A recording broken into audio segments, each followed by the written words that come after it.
Aamir Khan కెరీర్‌లోనే biggest హిట్‌గా నిలిచిన 'దంగల్' గురించి అందరికీ తెలిసిందే. ఆ సినిమాలో ప్రతి క్యారెక్టర్‌కు ఆడియన్స్ ఎంతో బాగా కనెక్ట్ అయిపోయారు. ఆ మూవీలో బబితా పోగట్ చిన్నప్పటి పాత్రలో నటించిన సుహాని భట్నాగర్ తన నటనతో అందరినీ ఆకట్టుకుంది. అయితే ఆమె కేవలం 19 ఏళ్ల వయసులోనే మరణించడం అందరినీ షాక్‌కు గురిచేసింది.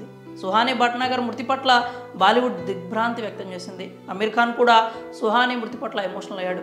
"నువ్వు ఎప్పటికీ మా హృదయాల్లో ఒక స్టార్‌లా నిలిచిపోతావంటూ భావోద్వేగానికి లోనయ్యాడు. ఈ నటి మృతిపై చాలానే కారణాలు వినిపించాయి. కానీ ఆమె మృతికి కారణమైన వ్యాధి గురించి కుటుంబ సభ్యులు అసలు విషయాలను వెల్లడించారు. సుహాని భట్నాగర్ మృతికి మొదట అందరూ మెడిసిన్ సైడ్ ఎఫెక్ట్గా భావించారు. ఆమెకు కాలు విరిగినప్పుడు వాడిన మందులు సైడ్ ఎఫెక్ట్స్ వల్ల ఆమె మరణించిందంటూ చెప్పుకొచ్చారు. కానీ సుహాని కుటుంబం ఆ వాదనను కొట్టిపారేశారు. వారి కుమార్తె మృతికి అరుదైన వ్యాధి కారణం అంటూ చెప్పుకొచ్చారు. అరుదైన ఇన్ఫ్లమేటరీ వ్యాధితో పోరాడుతూ సుహాని భట్నాగర్ మృతి చెందిన విషయాన్ని తెలియజేశారు. కండరాల బలహీనతకు కారణమయ్యే ఇన్ఫ్లమేటరీ వ్యాధిగా చెప్పే డెర్మటోమయోసైటిస్ వ్యాధితో పోరాడుతూ సుహాని తుదిశ్వాస విడిచింది అంటూ వెల్లడించారు. ఆమెను ఫిబ్రవరి 7న ఈ వ్యాధి కారణంగానే ఎయిమ్స్లో చేర్పించినట్లు తెలిపారు. ఈ వ్యాధికి చికిత్స పొందుతూ అది విషమించడంతోనే సుహాని ప్రాణాలు కోల్పోయిందని తెలియజేశారు. సుహాని కుటుంబ సభ్యులు తెలిపిన వివరాల ప్రకారం 2 నెలల క్రితం ఈ వ్యాధి లక్షణాలు సుహానిలో కనిపించాయి. ఒంటిపై ఎర్రటి మచ్చలు రావడంతో ఎన్నో ఆసుపత్రులకు తిప్పారు. కానీ ఎవ్వరూ ఈ వ్యాధి ఏంటి అనేది నిర్ధారణ చేయలేకపోయారు. ఇటీవల ఆమె ఆరోగ్యం మరింత క్షీణించడంతో ఎయిమ్స్లో చేర్పించారు. కేవలం 10 రోజుల క్రితమే సుహానికి ఈ ఇన్ఫ్లమేటరీ డెర్మటోమయోసైటిస్ వ్యాధి నిర్ధారణ జరిగింది. ఆమె ఆరోగ్యంలో ఎలాంటి పురోగతి లేకపోగా మరింత క్షీణించింది.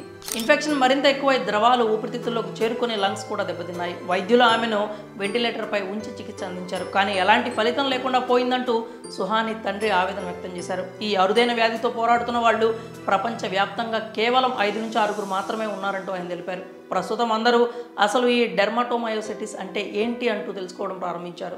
అసలు ఈ డెర్మటోమయోసైటిస్ వ్యాధి అంటే ఏంటంటే, ఈ అరుదైన వ్యాధి కండరాలు, చర్మం, అంతర్గత అవయవ వాపుతో కూడుకున్నది. ఈ వ్యాధికి సకాలంలో చికిత్స అందించకపోతే రోజు రోజుకి ఆరోగ్యం క్షీణిస్తుంది. దీనిని ఆటో ఇమ్యూన్ ప్యాథాలజీ అంటారు. అంటే ఇమ్యూనిటీ సిస్టమ్ పనితీరులో ఆటంకాలు కారణంగానే ఈ వ్యాధి వస్తుంది. అయితే ఇలా ఎందుకు జరుగుతుంది అనేది మాత్రం ఎవరూ చెప్పలేని పరిస్థితి. ఇప్పటికీ అది మిస్టరీగానే ఉండిపోయింది.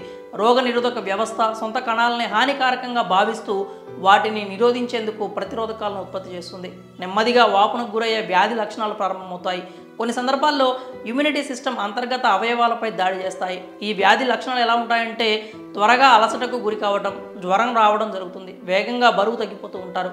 కండరాలు బాగా నొప్పికి గురి చేస్తూ ఉంటాయి. శ్వాస తీసుకోవడంలో కూడా బాగా ఇబ్బంది ఏర్పడుతుంది. చర్మం వాయడం, ఎర్రగా పొలుసుల మాదిరి మారడం జరుగుతూ ఉంటుంది. కంటి ప్రాంతంలో కూడా వాపు, ఎరుపు ఉంటుంది. అలాగే మెల్లకన్ను కూడా పడిపోయే ప్రమాదం ఉంటుంది.